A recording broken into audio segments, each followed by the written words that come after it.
Hello friends, welcome to cooking dream channel. இன்றைக்கி ஒரு சூப்பரான டேஸ்டான ஹெல்த்தியான குழம்பு தாங்க பார்க்க போகிறோம். இது வந்து மணத்தக்காளின்னு சொல்லுவாங்க, மிளகு தக்காளின்னு சொல்லுவாங்க. இதை எப்படி செய்யறதுன்னு பார்ப்போம் வாங்க. ஃபஸ்ட்டு ஒரு பாத்திரம் வச்சுக்கோங்க.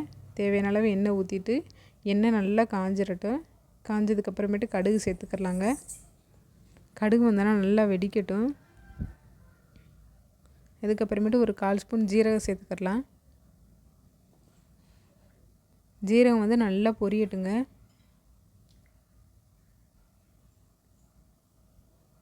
அதுக்கப்புறமேட்டு ஒரு 1/4 ஸ்பூன் வெந்தயம் சேர்த்துருக்கேன். வெந்தயமும் நல்லா வெடிக்கட்டும். இப்போ இதில் பூண்டு சேர்த்துக்கலாங்க. உங்களோட இஷ்டம்தான், நிறைய சேர்த்துக்கிறேன்னா நிறைய சேர்த்துக்கலாம். நான் வந்து இன்றைக்கி ஒரு 15 பல்லு பூண்டு வரைக்கும் சேர்த்துருக்கேன்.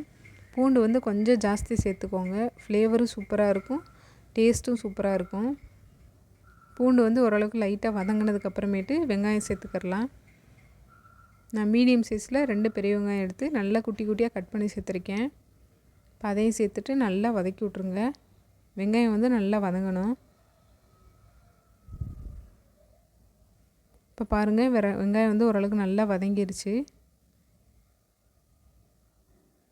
பாருங்கள், இந்தளவுக்கு நல்லா வதங்கியிருக்கணும். இப்போ இதில் நம்ம எடுத்து வச்சுருக்கிற அந்த காயை சேர்த்துக்கலாம், மிளகு தக்காளி காயை. நீங்கள் இது வந்து தனியாக வாங்கணும்னு அவசியம் இல்லை, கீரையோடு இருக்கும்ல, அதை மட்டும் தனியாக எடுத்து ஒரு டப்பாவில் போட்டு ஸ்டோர் பண்ணி ஃப்ரிட்ஜில் வச்சிட்டிங்க அப்படின்னா ஒரு 2 நாளைக்கு நல்லா ஃப்ரெஷ்ஷாக இருக்குங்க. நல்லா காயாக இருந்துச்சுன்னா சமைங்க, பழுத்து இருந்துச்சுன்னா சாப்பிட்ருங்க, சூப்பராக இருக்கும். இப்போ அதை லைட்டாக அலசிட்டு அப்படியே சேர்த்துருக்கேன். கண்டிப்பாக அந்த குழம்புலாம் வச்சு சாப்பிடுங்க. அப்பப்போ கிடச்சிச்சு அப்படின்னா அந்த கீரையோடையே இருக்கும், அதை மட்டும் தனியாக எடுத்து மட்டும் வச்சுருங்க. உடம்புக்கு ரொம்ப நல்லது தாங்க.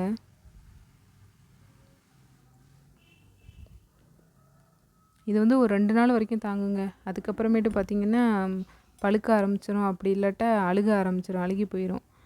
ஃப்ரெஷ்ஷாக கீரை கிடச்சிச்சு அப்படின்னா அடுத்த நாளே இந்த குழம்பு வச்சு சாப்பிடுங்க, சூப்பராக இருக்கும் டேஸ்ட்டு. இது போட்டு நல்லா வதக்கி விட்ருங்க.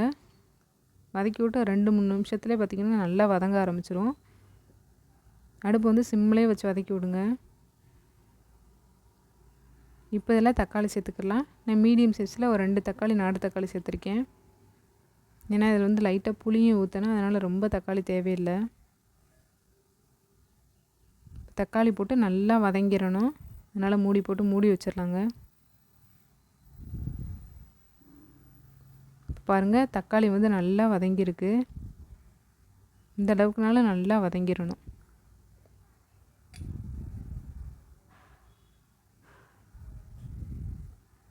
இப்போ இதில் மசாலா பொடிலாம் சேர்த்துக்கலாங்க.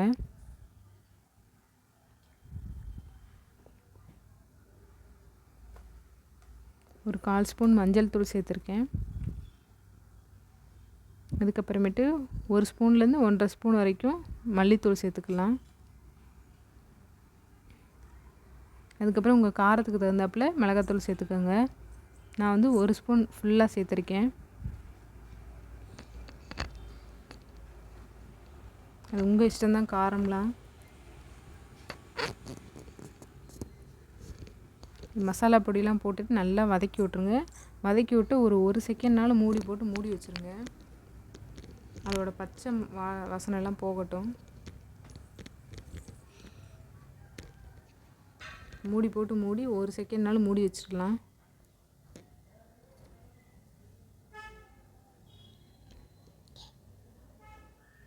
பாருங்கள், ஓரளவுக்கு நல்லா வதங்கியிருக்கு. அந்த பச்சை வாசனைலாம் கொஞ்சம் போயிருக்கு.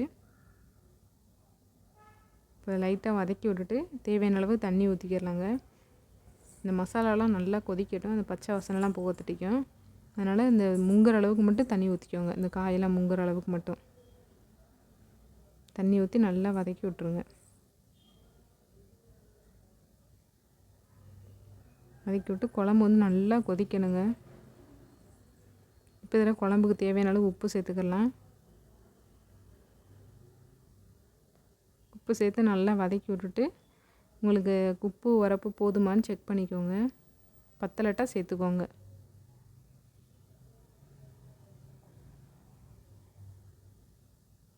எனக்கு எல்லாமே கரெக்டாக இருந்துச்சுங்க. மூடி போட்டு மூடி வச்சிடலாம். இப்போ பாருங்கள் குழம்பு நல்லா கொதிக்க ஆரம்பிச்சிருச்சு. இந்த மாதிரி தாங்க இருக்கணும். இப்போ பாருங்கள் எண்ணெயெல்லாம் நல்லா பிரிஞ்சு வந்துருச்சுல. இந்த டைமில் நம்ம புளி சேர்த்துக்கிடலாம்.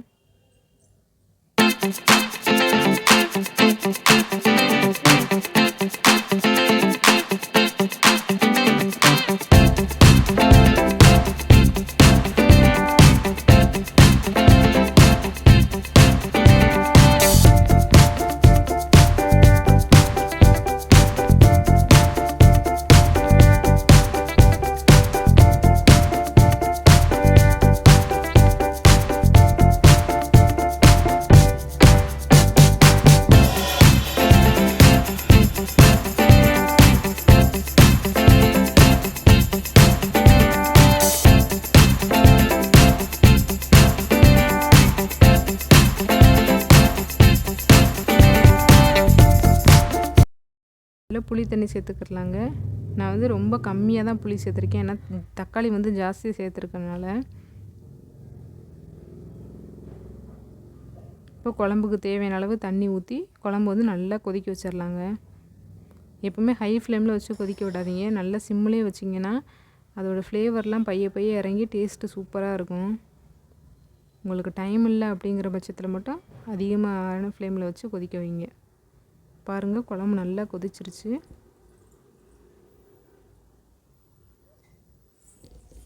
இப்போ இதில் தேங்காய் சேர்த்துக்கிடலாம்.